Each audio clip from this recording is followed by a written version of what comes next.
Sebelum memulai pembelajaran, tidak lupa Miss mengingatkan tetap mematuhi protokol COVID.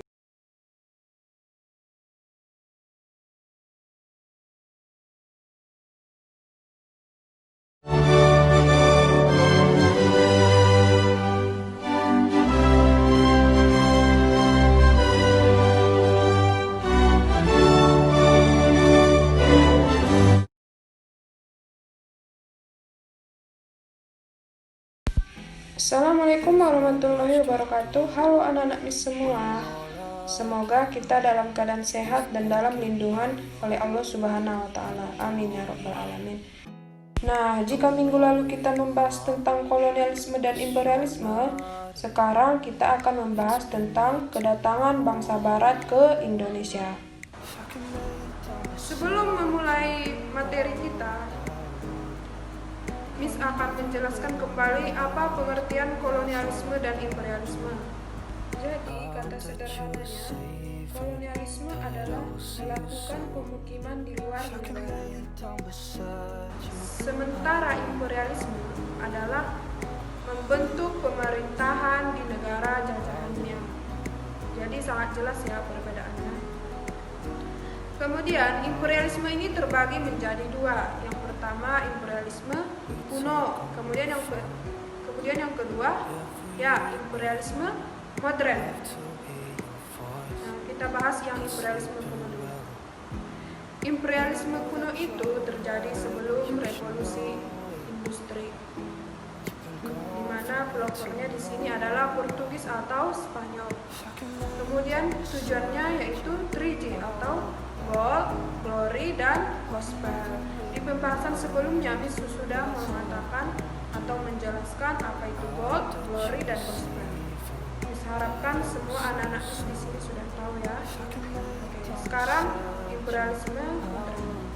Imperialisme modern itu terjadi setelah revolusi industri, di mana pelopornya adalah Inggris. Kenapa Inggris? Karena revolusi industri itu terjadi atau dipelopori oleh Inggris.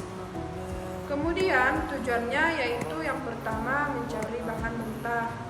Mencari bahan mentah artinya mereka mencari bahan mentah di Indonesia, kemudian mengolahnya dan memasarkannya kembali ke Indonesia. Kemudian mencari tenaga kerja.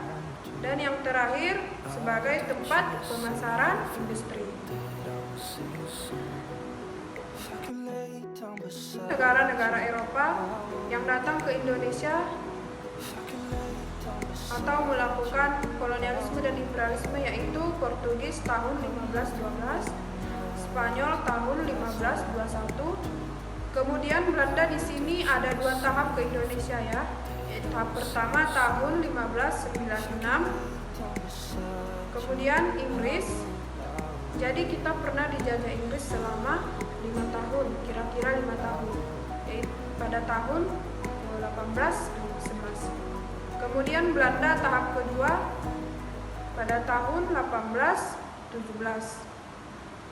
Nah, kita masuk sekarang ke materi latar belakang kedatangan bangsa Eropa ke Indonesia.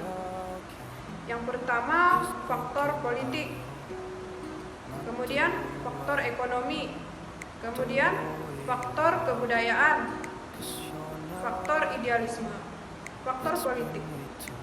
Jadi setelah jatuhnya kota Konstantinopel ke tangan Turki tahun 1453, pelabuhan secara otomatis dikuasai oleh Turki. Maka orang Eropa kesusahan mencari rempah-rempah dan mereka berniat untuk mencari asal usul rempah-rempah agar harganya lebih murah. Kemudian yang kedua faktor ekonomi. Karena rempah-rempah di Eropa pada saat itu rempah-rempah sangat mahal. Orang Eropa menjadikannya sebagai alat penghangat badan, sebagai obat, dan sebagai bumbu masak. Kemudian faktor kebudayaan. Abad ke-14 di Eropa terjadi zaman Renaissance, di mana yang seperti yang kita ketahui zaman Renaissance ini artinya manusia diberikan kebebasan atau berkreasi tidak lagi terikat pada aturan gereja. Misalnya di zaman Renaissance itulah muncul ilmu pengetahuan, perkembangan teknologi seperti itu. Contohnya teori heliosentris yang dikemukakan oleh Kopernikus yang menyatakan bentuk bumi bulat dan matahari sebagai pusat tata surya.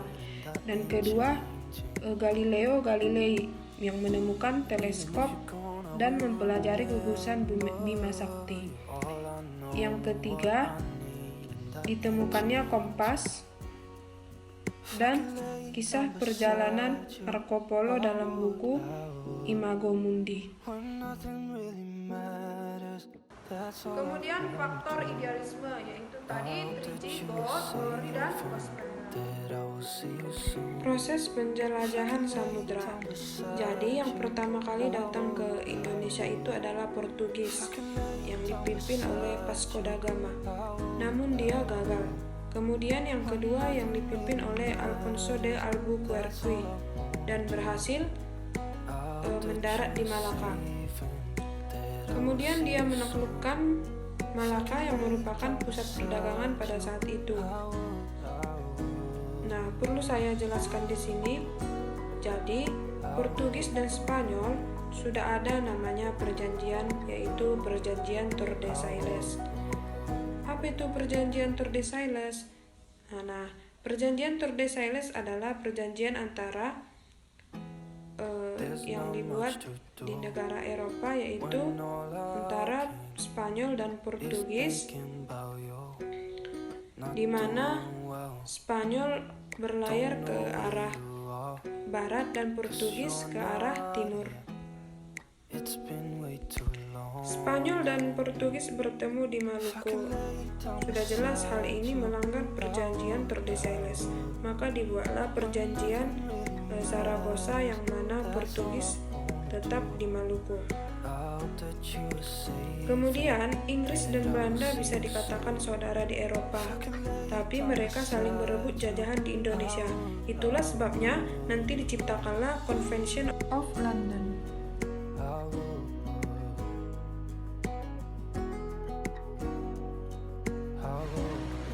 Demikianlah materi kita kali ini.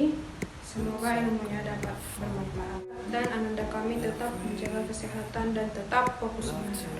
Billahi taufiq wal hidayah. Assalamualaikum warahmatullahi wabarakatuh.